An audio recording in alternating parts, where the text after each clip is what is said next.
Hello everybody, and welcome back to coolcapetravel.com. The drive up to Namaqualand is just spectacular. I have been recording all of it on my dash cam, so I'll upload that as a separate file. You can watch the whole drive and fast forward. Really something, quite something, and you can see flowers already appearing on the side of the roads. It's really exciting. I can't wait to get to my destination, but I've just pulled over here on the Van Rains Pass, which is a mountain pass. It's a very steep ascent and descent, very twisty, bendy turns, but just look at that background. I'm just gonna try and be quiet for a moment so you can just appreciate how quiet it is up here.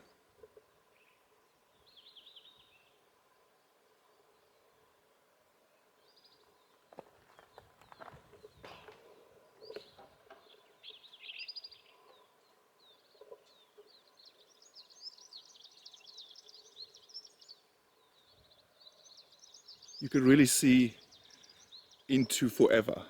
This is such a special drive. You have to come and do it when you come to South Africa. Even if it's not flower blooming time. It really is just an incredibly beautiful part of the world. Hello again. We've made it to Namaqualand finally. For the first time in my life. I'm so happy to be here. It's a legend that I've only ever heard about, and finally I'm here. This is so cool. You have to make sure you come here during bloom time. It's just beautiful. At the moment I'm not standing in a very lush area, but I'm gonna zoom in on some flowers. It is okay, so we've got lots of these little red flowers in this particular patch. I hope you can see them. They are so beautiful. And they're everywhere. And there's such a variety of different flowers. Look at that. All sorts of colors. These red ones are especially pretty. I've not actually spoken to a local yet, so I don't know how many snakes are out here. I'm a bit nervous about snakes. That's something I didn't miss in the UK.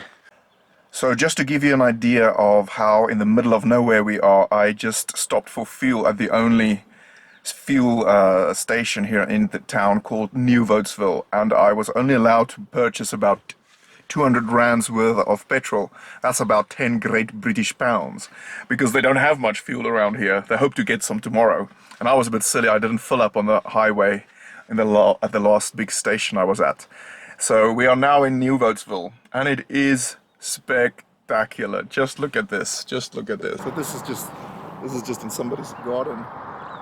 Flowers growing like wildflowers. I'm gonna say that a lot this week, so bear with me. Okay, so I have to confess, I did not do my homework for this trip. I did not research Newvoetsville as a town. I didn't research the guest house I was staying at. I just booked the guest house on a recommendation. Didn't realize it's about 10 miles out of town in the middle of absolutely nowhere.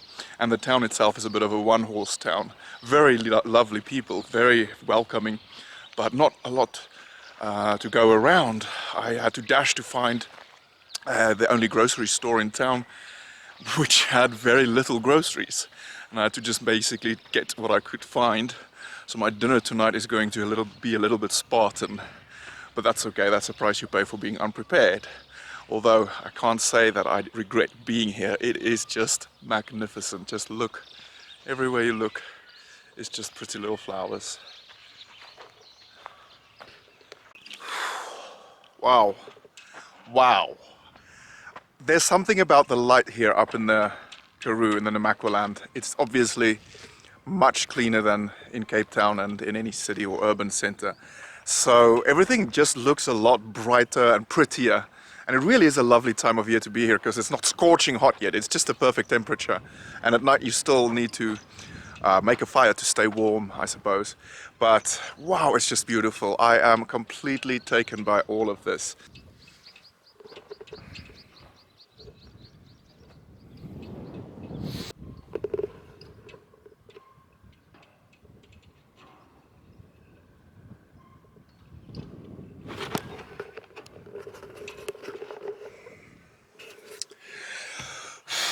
The peace and quiet out here is just overwhelming. It really is something you should experience once in your life. Okay, I just arrived back at my little cottage, very quaint little cottage that I'm staying in, and the hostess came out and advised me that there's a golden hour here in the evenings, just before sunset, where a certain type of flower opens up and closes up again for the evening, so they're not even open all day long. And I'm gonna go and try and find them. Let's see if we can do it. Anything for the viewer, hey? Anything for you. The word I was looking for is twilight. They only open at twilight in the evenings at just before sunset. So I got there eventually. Let's go and see if we can find them. I found them. The twilight flowers. They are right here. Okay, now the sun is shining directly into the camera, so I hope this works. Let's see what happens when I flip the camera.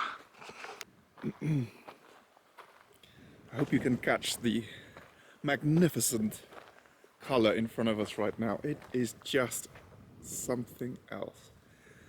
So it's these little flowers, they only open for twilight, like late afternoon, and then by evening they close up again.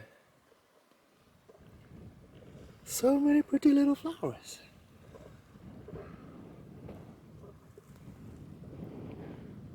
The hostess has also told me that if I go further north it gets even better this year, so the rainfall has been pretty spectacular.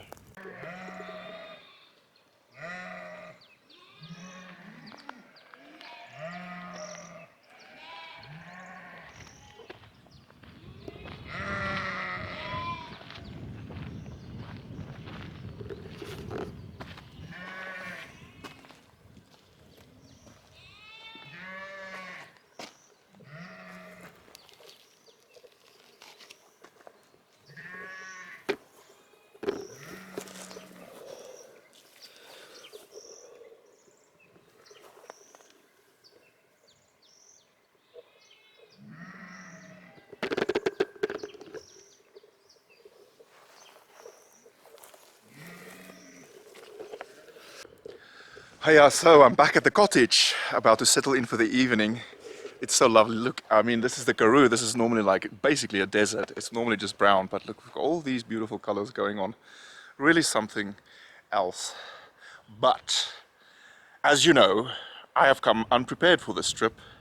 Didn't do my homework, was distracted, had a lot going on, and was just a bit of a lazy ass.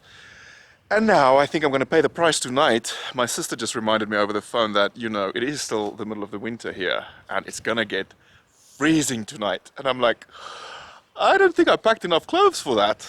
Oh, damn. I didn't even think about that. Like, the weather here now during the day is warmer than an English summer. So my head is still stuck in the UK halfway between there and here. And I just sometimes get my wardrobe completely wrong, more than usual. Wish me luck for tonight. I can make a fire, that's a good thing. I'm man, I make fire.